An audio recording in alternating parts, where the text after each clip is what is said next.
Hello, my crafty friends. It's time for Karen Burniston's Designer Challenge, where she challenged us to create a ball and a small.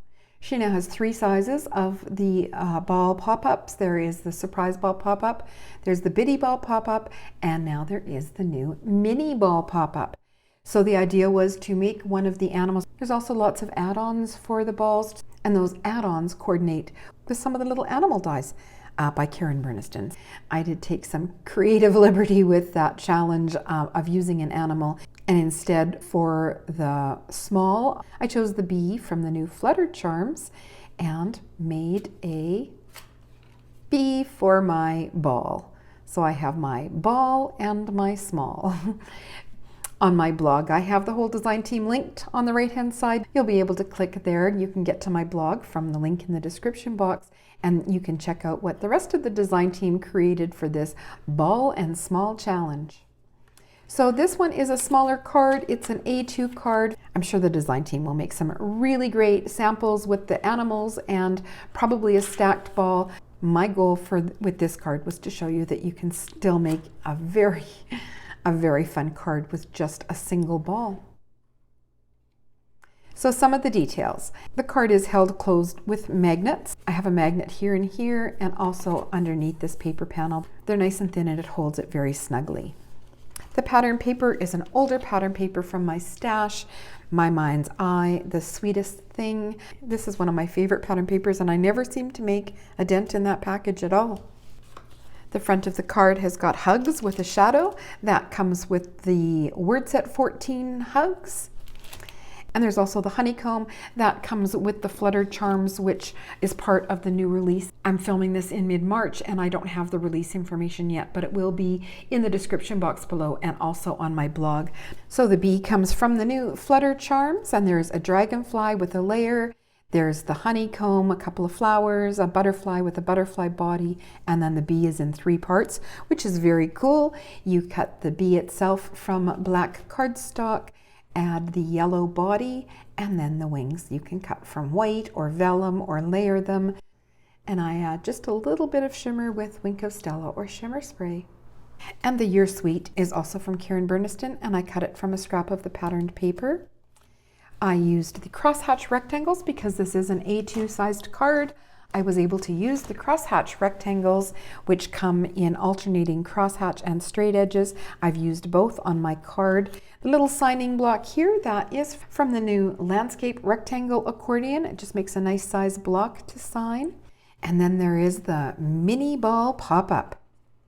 So that makes this size. As is, it will fit in a mini slimline card, but by the time I added the face and the winged hearts, it was too big to fit inside the mini slimline, but you can see it does fit quite easily inside my A2 card.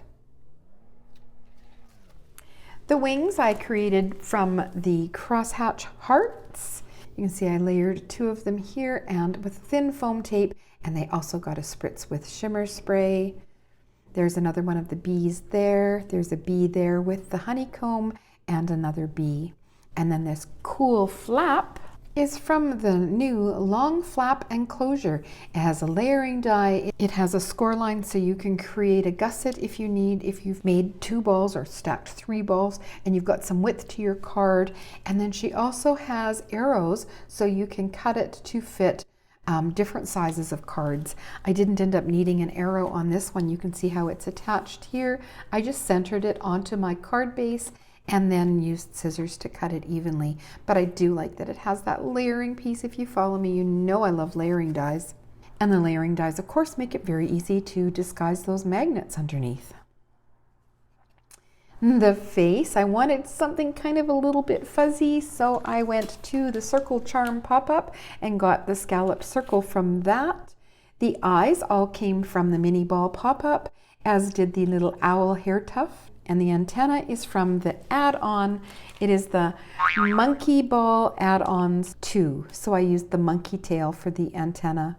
And that crooked little grin on my bee, I actually used the fall away pieces from the bumblebee. So when you cut it out of black, there's 3 fall away pieces. This bottom one makes a really cute little grin, but it got lost on the face. It wasn't quite enough. But those 2 fall away black pieces, I just angled them and glued them right in the center so that he has kind of a crooked little mischievous grin on him.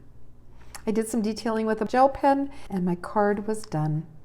This mini ball is another fun addition that's going to allow you to stack and just gives you some more variety. As far as assembly goes on that mini ball, Karen Burniston always has amazing assembly videos, so if you have the die already, you have probably already seen how to assemble it.